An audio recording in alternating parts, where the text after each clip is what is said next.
또 글을 쓸 때면 글을 쓴 사람, 즉 발신자의 이름을 먼저 밝히고 그 뒤에 수신자를 밝히는 그런 형식이 있었습니다. 1절의 말씀이 그렇습니다. 헬라어 성경을 보면 맨 처음에 바울이라고 하는 이름이 먼저 등장합니다. 그리고 그 바울을 소개하고 또 이 편지를 쓴 목적이나 이유를 밝히게 되는데, 이렇게 한 이유가 먼저는 바울이 직접 골로새를 방문한 적은 없지만 성도들은 대략 한 주 52년에서 55년 사이에 바울이 에베소에서 사역을 하는데, 그 에베소라고 하는 지역이 이 골로새 지역과 가깝습니다. 당연히 그 소식이 골로새에 들어갔을 것이고, 이 에바브라라고 하는 사람이 바울에게 옥중에 있었던 바울을 찾아와서 도움을 요청했을 때에 바울 역시도 이 편지만이 아니라 이 바로 옆에 있었던 이 골로새라고 하는 지역에 관심이 있었을 것이고, 또 뭐 골로새가 싫어서 방문하지 않은 것이 아니라 방문할 수 없었던 그런 이유가 분명히 있었을 겁니다. 그래서 막연하지 않고 이 골로새에 지금 이 당면한 문제들을 해결하거나 문제들에 도움을 주고자 이 편지를 쓰게 됐다라는 것을 우리는 알 수 있습니다. 이 에바브라가 바울에게 골로새에 관한 소식을 전해 주었고, 7절에 보시면 이와 같이 우리와 함께 종된 사랑하는 에바브라에게 너희가 배웠나니 그는 너희를 위하여 그리스도의 신실한 일꾼이라고 밝힙니다. 그 이유는 아마도 에바브라가 이 교회를 시작하게 되면서, 어떻게 시작하게 되었는지는 밝히지 않지만 시작하게 되면서 처음에는 문제가 없었던 것 같아요. 근데 시간이 지나면서 이 뒤에 등장하는 문제들, 다시 말하면 거짓 교사라고 그냥 간단하게 설명할 수 있는 이들이 등장을 하면서부터 이 에바브라가 가르친 이 복음의 내용에 문제를 제기했던 것 같아요. 그것이 어떠한 구체적인 문제로 어떠한 방법으로 그들에게 임했는지는 모르겠지만 그들이 가르치는 내용이 완벽하게, 겉으로 볼 때 완벽하게 에바브라가 전한 복음을 대적하는 게 아니라 아주 교묘하게 이 복음을 훼손시키거나 변질시키는, 근데 이것이 사실은 더 에바브라가 볼 때도 더 위험하다는 생각을 했던 것 같아요. 그래서 에바브라는 서둘러 바울의 도움을 청했다라는 걸 알 수 있고, 특별히 바울은 이 골로새 성도들에게 그리스도의 탁월하심, 그러니까 십자가에 달려 저주받아 죽은 연약하고 마치 부족한 그런 하나님이 아니라 탁월하신, 이것이 하나님의 뜻이었고 하나님의 계획이었음을 밝힘으로 연약함이 아니라 부족함이나 죄로 인함이 아니라 하나님이 우리를 대속하기 위한 하나님의 특별한 은혜임을 밝히고, 또 부족함이 아니라 전능하심을 의도적으로 바울은 밝힙니다. 그것 역시도 그들이, 거짓 교사들이 전한 사실은 그들이 이 메시아를 믿지 않기 때문에, 하나님의 뜻을 믿지 않기 때문에 이런 결과가 드러난 거죠. 그래서 바울은 그들에게 비록 갈 수는 없지만 그들에게 바른 복음을 이 편지라고 하는 형식을 통해서 가르치고자 합니다. 먼저는 바울이 이 편지를 쓰면서 이 편지가 단순한 위로와 또 권면이나 안부를 묻기 위한 것이 아님을 확실하게 밝히기 위해서 두 가지 1절과 2절에서 두 가지의 내용을 전달함으로 시작합니다. 첫 번째는 자신이 예수 그리스도 예수의 사도라고 하는 증명입니다. 사도라고 하는 말은 누구로부터 위임을 받아서 대리인으로 그것을 전달하거나 감당하는 사람을 일컫는 말입니다. 다시 말하면 예수 그리스도 예수의 사도로서 본인이 그 역할을 감당하기 위해서 지금 펜을 들었고 이제 그 내용을 이 내용을 듣는 수신자들인 골로새 성도들에게 전하려고 한다. 다시 말하면 자기가 바울이라고 하는 자신이 이것을 전하는 것이 아니라 대리인으로 예수 그리스도의 뜻, 그리스도 예수의 뜻을 지금 전달하고 있다라고 하는 것을 밝힘으로 바울이라고 하는 소문은 들었겠지만 왜 굳이 바울이 우리에게 라고 하는 의문점을 갖지 않게 하기 위해서 자신이 그리스도 예수의 사도라고 하는 이 정체성을 밝히면서 시작합니다. 두 번째는 자신이 이렇게 펜을 들어서 생명부지인 이 골로새 성도들에게 편지를 보내는 것이 하나님의 뜻이기 때문임을 밝힙니다. 먼저는 자신이 그리스도 예수의 사도된 것이 하나님의 뜻이었고 또한 골로새 교회에 편지를 보내는 것도 하나님의 뜻이다 라고 하는 것을 밝히므로 이 하나님의 뜻에 자신도 순종할 수밖에 없고 골로새 성도들도 하나님의 뜻 앞에 순종하라고 설명을 합니다. 특별히 1절에서 바울은 자신과 디모데를 하나로 묶어서 설명을 합니다. 이는 바울이 자기만의 사역이 아니라 하나님께서는 사람들을 통해서 이 일을 하기를 원하신다는 거예요. 그러니까 마치 그 종이도 같이 들면 나 혼자 들 수 있어요. 뭐 종이가 얼마나 무겁겠어요. 근데 우리 속담에도 종이 한 장도 서로 맞들면 낫다라고 하는 것이 단순한 그 가볍게 한다라고 하는 의미보다 더불어서 함께 일하는 것이 유익함을 강조하고 있는 것처럼 바울은 그 자신의 사역 가운데 많은 사람들, 다수의 동료들과 함께 협력을 했습니다. 디모데는 5개 바울 서신 중에 5개의 서신에서 바울과 함께 사역한 공동 사역자로 등장을 합니다. 데살로니가 전후서나 고린도 후서, 빌립보서나 빌레몬서에 이렇게 같이 등장을 합니다. 디모데는 바울의 첫 선교지였던 루스드라에서 회심을 했고요. 다른 곳에서는 실라 또는 더디오, 소스데네가 바울의 공동 사역자로 바울과 함께 사역한 사람들로 등장을 합니다. 저는 이 부분 속에서 바울이 어떤 면에서는 육신적인 문제가 좀 있었잖아요. 안질이 되었던 간질이 되었던 그렇게 혼자 감당할 수 있는 그런 몸이 아니었어요. 그러다 보니까 누군가는 바울을 도와야 하는 일을 했다라는 것도 틀리지 않겠지만 그것보다 바울은 자기만 해야 되는 사역으로 보지 않았어요.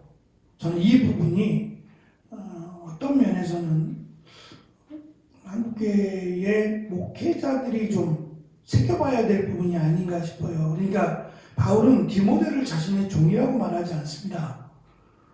자신도 그리스도의 종이고 디모데도 그리스도의 종이에요. 그러니까 믿음의 한 형제로 보고 사역자, 동역자로 보았지 자신의 종이나 또 자신이 마음대로 해도 되는 그런 사람으로 보지 않았습니다. 저는 이 부분이 한편으로는 바울이 그리스도의 복음을 전하는 일에 사역을 할 수 있었던 또 다른 이유가 아니었겠는가. 그리고 바울이 죽고 나서 그 뒤에 다른 사역자들, 이름도 밝히지 않은 수많은 사역자들이 그 일을 감당할 수 있었던, 또 바울을 존경하고 바울을 따를 수 있었던 이유가 아니었겠는가라고 하는 생각을 가져보았습니다. 한국교회는 다 그런 건 아닙니다만 적지 않은 교회가 마치 담임 목사님이 마음대로 해도 되는, 특별히 이제 부교육자들의 경우에는 그 인사권이 담임 목사님한테 있어서 마음대로 휘둘러도 되는, 아니 세상도 그렇지 않은데 하물며 교회가, 믿음의 덕을 세워야 되는 교회가 세상보다 못한 이러한 모습은 오히려 세워주고 오히려 그가 잘 감당할 수 있도록 도와줘야 하는 것이 맞지, 못한다 그래서 단호하게, 사실 목사는 기능직이 아니잖아요. 그러니까 이게 잘못되었다라는 느낌을 받을 수밖에 없는 것이, 제가 신학교에 다닐 때에도 전도사님을 교회에서 이렇게 이력서를 내라고 하고 또 교회에서 전도사님들을 모실 때에 여러 가지 기준들이 있을 거예요. 그런데 신학생이니까 그 기준은 하나님의 말씀을 가르치기에 또는 우리의 아이들, 자녀들을 가르치기에 합당한 이런 소양과 믿음이 있느냐, 그것이 우선시돼야 됨에도 마치 운전을 할 수 있느냐, 우리 때만 해도 컴퓨터를 다룰 수 있느냐, 그것이 우선이 되어버려서 전사님들이 운전을 배워야 되고 또 컴퓨터를 능숙하게 다룰 수 있는, 물론 하면 좋죠. 하면 좋지만 그것이 우선이 되어서는 안 된다는 생각을 했어요. 그래서 우리가 흔히 하는 말로 전사님들 뽑을 때 말씀을 얼마나 읽으시나 또 기도를 얼마나 하시나 라는 그런 면접을 봐야지, 컴퓨터는 잘하시나 운전은 일종 면허는 갖고 계신가, 이런 어떤 기능적인 것이 우선이 되는 모습을 보았을 때에 참 안타깝다라는 생각을 했어요. 더군다나 담임 목사 마음대로 내 마음에 들지 않는다고 해서 사임을 시킨다든지 하는 이러한 문제는 결코 성경적이지 않다라고 하는 것을 많이 느꼈어요. 바울은 사실 디모데는 나이가 어리다는 것을 우리가 익히 알고 있습니다. 그 어린 디모데를 무시하지 말 것을 이렇게 에베소 성도들에게도 가르친 것처럼 세워가는 거죠. 가르치고 세워가는 것이, 완벽한 사람이 어디 있겠어요. 목사도 마찬가지고 어떤 면에서는 부족함 투성이죠. 그것을 서로 보완하면서 세워가는 것이 맞다라는 생각이 들어요. 기능적인 면에서 보면 바울이 과연 기능적인 면에서 뛰어났을까? 바울은 스스로가 말하기를 자기는 말도 잘하지 못한다 그랬거든요. 선교하는 일, 복음을 전하는 일은 주로 글보다는 말을 해야 되는 그런 사역인데 말을 잘하지 못한다. 이것은 큰 결함이 있는 모습이죠. 그럼에도 불구하고 정말 그가 고백한 대로 나는 말을 잘하지 못한다 라는 것이 사실이라면, 말을 잘하지 못하는 바울을 주님께서 선택하셔서 그를 사용하셨다면 우리가 한번 생각해 볼 문제가 아닌가라는 생각을 가져봅니다. 특별히 바울은 2절에서 골로새 성도들을 신실한 형제들이라고 소개합니다. 무슨 의미일까? 말씀드린 것처럼 바울이 말한 신실한 형제들이었다면 지금 앞으로 바울이 권면하고 바울이 설명하는 내용들을 충분히 고민하고 또 그것을 잘 깨닫기 위해서 노력해야 되는 게 마땅합니다. 그런데 바울은 이 신실하다라고 하는 이 단어, 우리가 보통 믿음이라고 말할 때 이 단어를 쓰는데요. 믿음이 있다라는 말보다는 사실은 기본적인 소양이라고 할 수 있는 그리스도인들, 그리스도의 그러니까 성도들이라고 하면 기본적인 소양이라고 하는 신실함이라고 하는 그것을 가지고 이제부터 바울이 전하는 복음에 대해서 신실하게 그 복음에 합당한 삶을 살아갈 것을, 그리고 이 말씀에 대해서 간구하고 또 이 말씀에 대해서 사모함이 있어야 될 것을 바울은 간구합니다. 그냥 듣고 말아버릴, 그리고 나와는 무관하다라고 생각할 것이 아니라 정말 내가 이 말씀 앞에서 이 말씀을 믿고 또 이 말씀을 기준으로 살아가야 그것이 신실한 성도들임을 바울은 일단 먼저 소개하고 시작을 합니다. 그런데 이 신실한이라고 하는, 신실한 형제들 또 신실한 사람들이라고 하는 이 단어가 골로새서에만 4번이 등장을 합니다. 그런데 이 4번이 다 신실한 형제들이라고 소개한 1장 2절을 제외하고 3번이 전부 사람들에게, 개인적인 사람들에게 주어진다라는 겁니다. 1장 7절에서 신실한 형제인 에바브라를 소개하고 4장 7절에서는 신실한 형제인 두기고를 소개하고 마지막 4장 9절에서 신실한 형제인 오네시모를 소개합니다. 이 내용들을 보니까 초대교회에 특별히 바울이 가는 곳마다 복음을 전했을 때에 그 인원들이 많지 않았어요. 많아지는 거지 많지 않았어요. 가정교회고 집에서부터 시작했단 말입니다. 그러면 그 인원이 얼마나 되겠어요? 얼마 되지 않는 인원 속에 이렇게 신실하다라고 밝힐 수 있는 에바브라나 두기고나 오네시모나 이런 사람들이 주변에 있다라고 하는 것은 너무 귀하다는 생각이 들었어요. 이 교회사를 연구한 교수님들의 말입니다. 초대교회를 이끌었던 사람들은 그 교인의 10%가 넘지 않는데요.